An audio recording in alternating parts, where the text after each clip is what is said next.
Concours de mangeurs compétitifs. Pour plusieurs pays tels que le Canada, les États-Unis et le Japon, ce phénomène est désormais considéré comme une discipline, voire même un sport extrême. D'ailleurs, plusieurs restaurateurs se prêtent au jeu et organisent maintenant ce type de concours dans leurs établissements. Malgré sa grande popularité auprès de certains, ces concours de mangeurs compétitifs demeurent plutôt méconnus pour d'autres.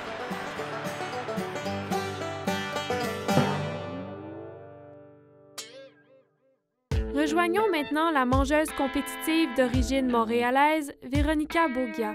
So a competitive eater, in my own words, I would say is someone that eats a significant amount of food in a competitive setting. I mean, it could be at a restaurant, but it could be like a dare. Like, can you eat this whole pizza?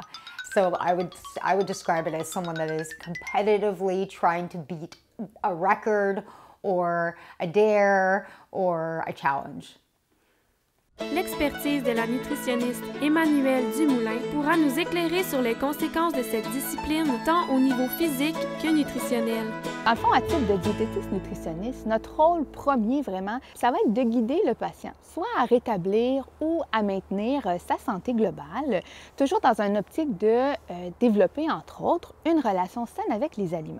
Ce qu'on veut regarder au niveau du régime alimentaire, de la diète qui va être suivie par le mangeur professionnel et est-ce qu'il doit s'entraîner? Oui, dans les deux cas. Par contre, je ne peux pas vraiment me positionner par rapport à ça. Ça semble être spécifique à chaque mangeur professionnel. Alors, c'est sûr que c'est un concept qu'il faut garder en tête là, pour bien comprendre finalement le métier de mangeur professionnel. L'amateur Anthony Tremblay-Falardeau se mettra dans la peau de l'un de ses mangeurs le temps d'un défi digne de ses compétitions. Mon défi consiste à manger une pizza extra large le plus rapidement possible. Normalement, j'en mange une ou deux pointes, dépendamment de ma faim. Je suis quelqu'un qui mange assez rapidement de nature, mais j'ai jamais été chronométré ou jamais fait ce genre de défi avant.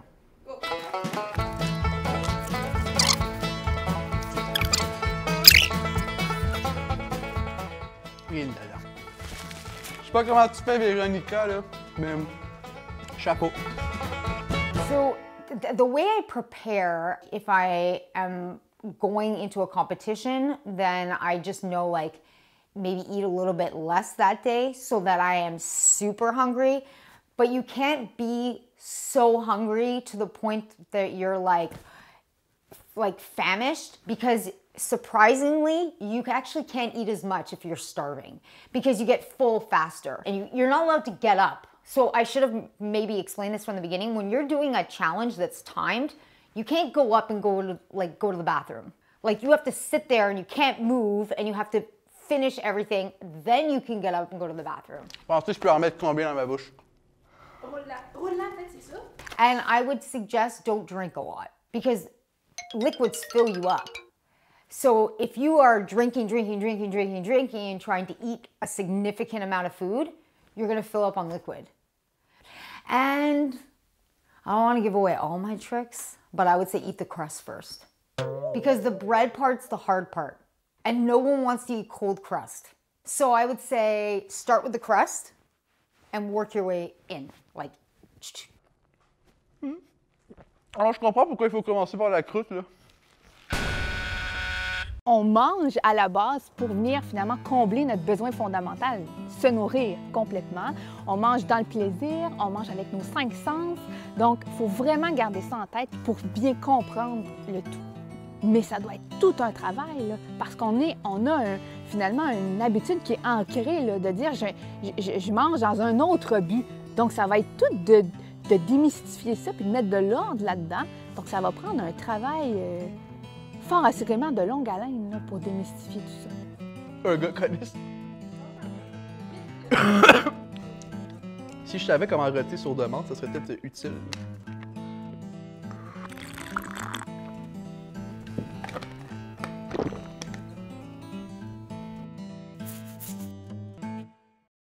Comment tu fais pour roter? Notre repas, pour bien, là je dis notre repas, notre collation, idéalement, il faut que ça s'échelonne sur 20 minutes pour qu'on puisse percevoir finalement ces signaux-là. Donc, dans ce cas-ci, la vitesse, et là, c'est des apports alimentaires qui sont sont importants. La vitesse est problématique parce que là, on mange pour battre un record. Donc, c'est là, finalement, que nous, avec notre chapeau professionnel, bien, on vise une relation saine. Donc, c'est ce qu'on veut faire. Donc là, dans le cas de ces concours-là, c'est sûr que c'est des comportements qu'on apprécie moins, disons-le comme ça. The longer you take to eat something, the fuller you start to feel. So I would say if you're gonna have a strategy, it's to eat it as quickly as possible. Because then, surprisingly, you're not actually that full when you're done because your body hasn't registered yet that you've eaten that amount of food. Eventually, it'll go, yeah, you overate. But in the moment, you kind of are still hungry. Like, I'm still hungry after. Oh, ça s'en vient. Non, il s'en va. Après avoir mangé, on se sent pas bien, lourd, on se sent ballonné. C'est normal, on est allé au-delà de nos apports. Donc oui, dans un long terme, au niveau du métabolisme, c'est pas intéressant. Pensez-y 2 minutes, là, on mange une quantité importante en peu de temps. Pauvre estomac, pauvre intestin, qui doivent métaboliser le tout. Bien oui, à court terme, on a une surcharge. Donc effectivement, il faut faire attention à ces pratiques-là. When I would do competitions by myself, like I knew this, but when I would do competitions with like other people, I was the only girl. These are all like, you know, bigger guys. They're there for fun. They're drinking beer. They're like dunking their ribs in sauce. And I was like, this is a competition. There's money on the line. There's like a trophy to be won. What are you doing? Have your social club after. I was like Seabiscuit. I was like focused. I was like, I was there to win. So like they're joking around, drinking beer, and I was just like plowing away at ribs, like corn on the cob. Like I was like, we're getting the job done. Si on veut faire un défi comme ça, premièrement, ça serait de dire, bien, OK, je mange selon ma faim. Donc, ça va revenir à la même chose. Dans un contexte global de saine alimentation, de temps en temps, il y a un événement, il arrive quelque chose, ça peut arriver, c'est OK de le faire. OK? On en prend conscience, c'est ce qu'il faut, mais c'est de dire, bien, après, mais physiquement, je risque de ne pas bien me sentir. Je viens de surcharger finalement mon métabolisme. Donc, c'est sûr que dans une pratique optimale, c'est pas quelque chose qu'on recommande. Si on le fait, toujours on connecte avec nos signaux. Puis là, à ce moment-là, ça serait d'arrêter le défi quand on n'a plus faim. Ouf. OK. Non, je suis pas capable, ça fait mal. J'ai pas mal au corps, j'ai mal.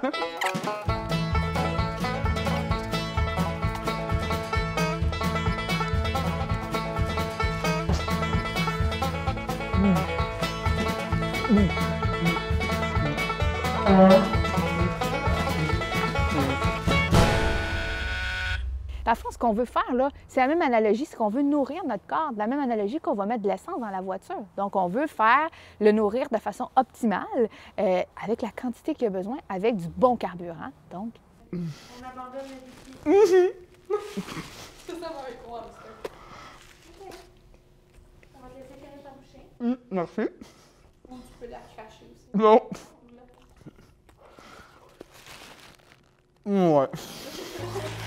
It's kind of like how people go crazy at Christmas and eat a ton of food and they're like, I'm not going to be doing that again until next year. It's very similar. Ça roule toujours? Je peux-tu toujours continuer? OK. Ça fait pas encore 20 minutes, là. Je peux.